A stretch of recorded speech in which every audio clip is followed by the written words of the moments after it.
નમસ્તે મિત્રો, આજે આપણે ભાગ 2 માં પ્રાચીન ભારતના ઇતિહાસ પર કેટલાક એક વાક્યના પ્રશ્નોની ચર્ચા કરશું. તો શરૂઆત કરીએ પહેલા પ્રશ્નથી. પહેલો પ્રશ્ન છે, બૌદ્ધ ધર્મનો પવિત્ર ગ્રંથ કયો છે? તો ત્રિપિટક એ બૌદ્ધ ધર્મનો પવિત્ર ગ્રંથ છે અને ત્રિપિટકમાં સુત પિટક, વિનય પિટક અને અભિધમ પિટકનો સમાવેશ થાય છે. બીજો પ્રશ્ન છે, ત્રિપિટકમાં કોનો સમાવેશ થાય છે? તો ત્રિપિટકમાં મુખ્યત્વે સુત પિટક, વિનય પિટક અને અભિધમ પિટકનો સમાવેશ થાય છે.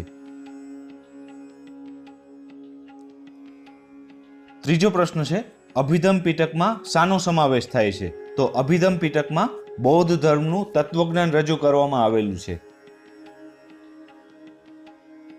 ચોથો પ્રશ્ન છે, વિનય પિટકમાં શાનો સમાવેશ થાય છે? તો વિનય પિટકમાં બૌદ્ધ સાધુઓ અને સાધ્વીઓ માટેના નિયમો દર્શાવવામાં આવેલા છે.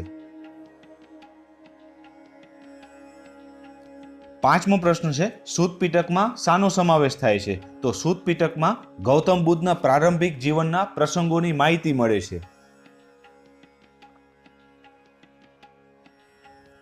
છઠ્ઠો પ્રશ્ન છે, શ્રીલંકામાંથી કયા બૌદ્ધ ધર્મગ્રંથો મળેલ છે? તો દીપવંશ અને મહાવંશ આ બંને બૌદ્ધ ધર્મગ્રંથો શ્રીલંકામાંથી મળેલા છે. શ્રીલંકાને પ્રાચીન સમયમાં સિલોન કહેવામાં આવતું હતું.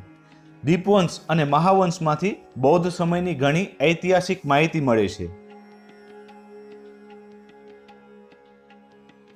સાતમો પ્રશ્ન છે, રામાયણની રચના કોણે કરેલ છે? તો ભારતના મુખ્ય બે મહાકાવ્યો છે, જેમાં રામાયણ અને મહાભારતનો સમાવેશ થાય છે, જેમાં રામાયણની રચના મહાકવિ વાલ્મીકીએ કરેલી છે.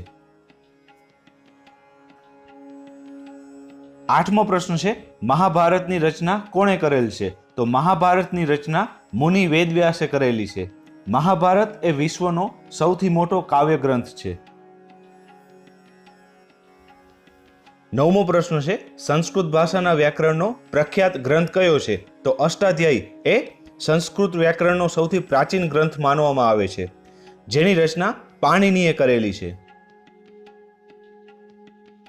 દસમો પ્રશ્ન છે, અષ્ટાધ્યાયી એક સંસ્કૃત વ્યાકરણ ગ્રંથ છે, તેની રચના કોણે કરેલ છે? તો અષ્ટાધ્યાયીની રચના પાણિનીએ કરેલ છે. 11મો પ્રશ્ન છે, પ્રાચીન ભારતનો પ્રથમ કાયદા ગ્રંથ કયો મનાય છે? તો મનુસ્મૃતિને પ્રાચીન ભારતનો પ્રથમ કાયદા ગ્રંથ માનવામાં આવે છે. આથી જવાબ આવશે મનુસ્મૃતિ. 12મો પ્રશ્ન છે, અર્થશાસ્ત્રની રચના કોણે કરેલી છે? તો અર્થશાસ્ત્રની રચના કૌટિલ્યએ કરેલી છે અને કૌટિલ્યને ચાણક્ય તરીકે અથવા તો આચાર્ય વિષ્ણુગુપ્ત તરીકે પણ ઓળખવામાં આવે છે. કૌટિલ્યએ અર્થશાસ્ત્રમાં મૌર્ય યુગની માહિતીનું વર્ણન કરેલું છે. 13મો પ્રશ્ન છે, અર્થશાસ્ત્રમાંથી શાની માહિતી મળે છે? તો અર્થશાસ્ત્રમાંથી મૌર્ય યુગની રાજનીતિક વ્યવસ્થા, અર્થવ્યવસ્થા અને રાજ્યના સ્વરૂપની માહિતી મળે છે. 14મો પ્રશ્ન છે, કાલિદાસે કયા સંસ્કૃત નાટકોની રચના કરેલ છે? તો કાલિદાસે રચેલા સંસ્કૃત નાટકોમાં અભિજ્ઞાન શંકુતલમ, મેઘદૂતમ અને ઋતુસંહારનો સમાવેશ થાય છે, જેમાં ગુપ્ત યુગની ભારતની સામાજિક પરિસ્થિતિનું વર્ણન કરેલું છે. 15મો પ્રશ્ન છે, ઇતિહાસ ગ્રંથ રાજતરંગિણીની રચના કોણે કરેલી છે? તો રાજતરંગિણી એ ઇતિહાસનો શ્રેષ્ઠ ગ્રંથ માનવામાં આવે છે, જેની રચના કાશ્મીરના રાજકવિ કલ્હણે કરેલી છે. આ ગ્રંથમાં કાશ્મીરનો ઇતિહાસ આધુનિક ઇતિહાસ પ્રમાણે લખવામાં આવ્યો છે. 16મો પ્રશ્ન છે, ઇતિહાસ ગ્રંથ રાજતરંગિણી શાની માહિતી આપે છે? તો રાજતરંગિણીમાંથી કાશ્મીરના ઇતિહાસની માહિતી મળે છે. 17મો પ્રશ્ન છે, દીધ નિકાય, અંગુતર નિકાય અને મજ્જિમ નિકાય કયા ધર્મના મહત્વપૂર્ણ ગ્રંથો છે? તો દીધ નિકાય, અંગુતર નિકાય અને મજ્જિમ નિકાય એ બૌદ્ધ ધર્મના મહત્વપૂર્ણ ગ્રંથો છે. 18મો પ્રશ્ન છે, જૈન ધર્મના પવિત્ર ગ્રંથો કયા છે? તો કલ્પસૂત્ર અને આગમ ગ્રંથો આ જૈન ધર્મના પવિત્ર ગ્રંથો છે. જૈન ધર્મના લોકો પર્યુષણ પર્વના સમયે આ પવિત્ર ગ્રંથોનું વાંચન કરે છે, તેમજ તેનું પૂજા અને અર્ચન કરે છે. 19મો પ્રશ્ન છે, આગમ ગ્રંથોમાંથી શાની માહિતી મળે છે? તો આગમ ગ્રંથોમાંથી 16 મહાજનપદો અને મૌર્ય યુગની રાજકીય, સામાજિક, આર્થિક અને ધાર્મિક માહિતી મળે છે. 20મો પ્રશ્ન છે, જૈન ધર્મના ગ્રંથો કઈ ભાષામાં લખાયેલા છે? તો જૈન ધર્મના ગ્રંથો અર્ધમાગધી અને સંસ્કૃત ભાષામાં લખાયેલા છે. 21મો પ્રશ્ન છે, ઇતિહાસના પિતા કોને કહેવામાં આવે છે? તો હેરોડોટ્સને ઇતિહાસના પિતા માનવામાં આવે છે. તેમણે હિસ્ટોરિકા નામનો પ્રખ્યાત ગ્રંથ લખ્યો છે. ઇતિહાસને ક્રમબદ્ધ લખવાની શરૂઆત સૌપ્રથમ હેરોડોટ્સે કરી હતી. આથી તેમને ઇતિહાસના પિતા કહેવામાં આવે છે. 22મો પ્રશ્ન છે, ભારતીય ઇતિહાસના પિતા કોને કહેવાય છે? તો મેગેસ્થનીસને ભારતીય ઇતિહાસના પિતા કહેવામાં આવે છે. મેગેસ્થનીસ સેલ્યુકસ નિકેતરના રાજદૂત તરીકે ચંદ્રગુપ્ત મૌર્યના દરબારમાં આવ્યા હતા. તેમણે ઇન્ડિકા નામનો પ્રખ્યાત ગ્રંથ લખ્યો હતો. 23મો પ્રશ્ન છે, ઇતિહાસના પિતા હેરોડોટ્સે કયું પુસ્તક લખ્યું છે? તો હેરોડોટ્સે હિસ્ટોરિકા નામનું પુસ્તક લખ્યું છે.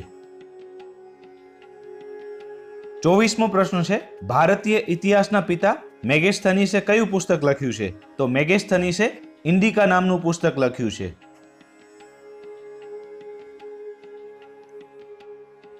25મો પ્રશ્ન છે, પંચતંત્રની રચના કોણે કરેલી છે? તો પંચતંત્રની રચના વિષ્ણુ શર્માએ કરેલી છે, જેમાંથી ગુપ્ત વંશની માહિતી મળે છે. 26મો પ્રશ્ન છે, વિષ્ણુ શર્મા રચિત પંચતંત્રમાંથી કયા વંશની માહિતી મળે છે? તો પંચતંત્રમાંથી ગુપ્ત વંશની માહિતી મળે છે. 27મો પ્રશ્ન છે, હર્ષચરિતની રચના કોણે કરેલી છે? તો હર્ષચરિતની રચના રાજકવિ બાણભટ્ટે કરેલી છે. બાણભટ્ટ સમ્રાટ હર્ષવર્ધનના રાજકવિ હતા. તેમણે હર્ષચરિતમાં હર્ષવર્ધનના સમયનું વર્ણન કરેલું છે. 28મો પ્રશ્ન છે, હર્ષચરિતમાંથી કયા શાસકની માહિતી મળે છે? તો હર્ષચરિતમાંથી સમ્રાટ હર્ષવર્ધનના સમયની માહિતી મળે છે.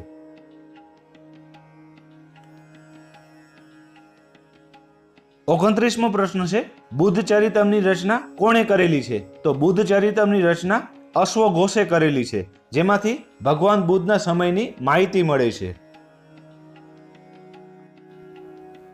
30મો પ્રશ્ન છે, બુદ્ધચરિતમમાંથી કોની માહિતી મળે છે? તો બુદ્ધચરિતમમાંથી ભગવાન બુદ્ધના સમયના ઇતિહાસની માહિતી મળે છે. 31મો પ્રશ્ન છે, પતંજલિએ કયા ગ્રંથની રચના કરેલી છે? તો પતંજલિએ મહાભાષ્ય નામના ગ્રંથની રચના કરેલી છે, જેમાંથી શૃંગ વંશની માહિતી મળે છે.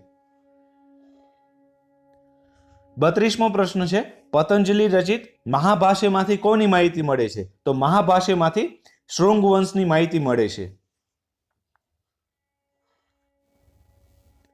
પ્રશ્ન નંબર 33, જોડકા જોડો, જેમાં પહેલું છે પંચતંત્ર.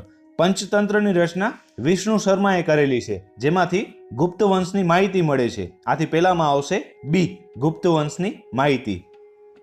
બીજું છે અષ્ટાધ્યાયી. તો અષ્ટાધ્યાયી એ સંસ્કૃતનો વ્યાકરણ ગ્રંથ છે, જેની રચના પાણિનીએ કરેલ છે. આથી બીજામાં આવશે ડી, સંસ્કૃત વ્યાકરણ ગ્રંથ. ત્રીજું છે રાજતરંગિણી. તો રાજતરંગિણીની રચના કાશ્મીરના રાજકવિ કલ્હણે કરેલી છે, જેમાં કાશ્મીરના ઇતિહાસનું વર્ણન કરવામાં આવેલું છે. આથી ત્રીજામાં આવશે એ, કાશ્મીરનો ઇતિહાસ. અને ચોથું છે મહાભાષ્ય. તો મહાભાષ્ય ગ્રંથની રચના પતંજલિએ કરેલી છે, જેમાંથી શૃંગ વંશની માહિતી મળે છે. આથી ચોથામાં આવશે સી, શૃંગ વંશની માહિતી. પ્રશ્ન નંબર 34, નીચેના જોડકા જોડો. પહેલું છે પંચતંત્ર. તો પંચતંત્રની રચના વિષ્ણુ શર્માએ કરેલી છે. આથી પહેલામાં આવશે ડી, વિષ્ણુ શર્મા. બીજું છે અષ્ટાધ્યાયી. તો અષ્ટાધ્યાયીની રચના પાણિનીએ કરેલ છે. આથી બીજામાં આવશે સી, પાણિની. ત્રીજું છે રાજતરંગિણી. તો રાજતરંગિણીની રચના રાજકવિ કલ્હણે કરેલી છે. આથી ત્રીજામાં આવશે એ, રાજકવિ કલ્હણ. અને ચોથું છે મહાભાષ્ય. તો મહાભાષ્યની રચના પતંજલિએ કરેલી છે. આથી ચોથામાં આવશે બી, પતંજલિ.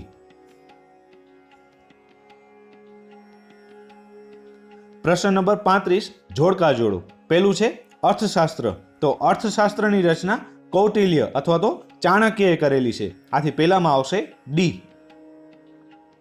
બીજું છે હર્ષચરિત. તો હર્ષચરિતની રચના રાજકવિ બાણભટ્ટે કરેલી છે, આથી બીજામાં આવશે સી. ત્રીજું છે બુદ્ધચરિતમ, તો બુદ્ધચરિતમની રચના અશ્વઘોષે કરેલી છે, આથી ત્રીજામાં આવશે એ અશ્વઘોષ. અને ચોથું છે પંચતંત્ર, તો પંચતંત્રની રચના વિષ્ણુ શર્માએ કરેલી છે, આથી ચોથામાં આવશે બી વિષ્ણુ શર્મા. પ્રશ્ન નંબર 36 જોડકા જોડો. પહેલું છે અર્થશાસ્ત્ર, તો અર્થશાસ્ત્રમાંથી મૌર્ય યુગની માહિતી મળે છે, આથી પહેલામાં આવશે બી મૌર્ય યુગની માહિતી. બીજું છે હર્ષચરિત, તો હર્ષચરિતમાં સમ્રાટ હર્ષવર્ધનના સમયની માહિતી મળે છે, આથી બીજામાં આવશે એ સમ્રાટ હર્ષવર્ધનની માહિતી. ત્રીજું છે બુદ્ધચરિતમ, તો બુદ્ધચરિતમમાંથી ભગવાન બુદ્ધના સમયની માહિતી મળે છે, આથી ત્રીજામાં આવશે ડી ભગવાન બુદ્ધના સમયની માહિતી. અને ચોથું છે પંચતંત્ર, તો પંચતંત્રમાંથી ગુપ્ત વંશની માહિતી મળે છે, આથી ચોથામાં આવશે સી ગુપ્ત વંશની માહિતી.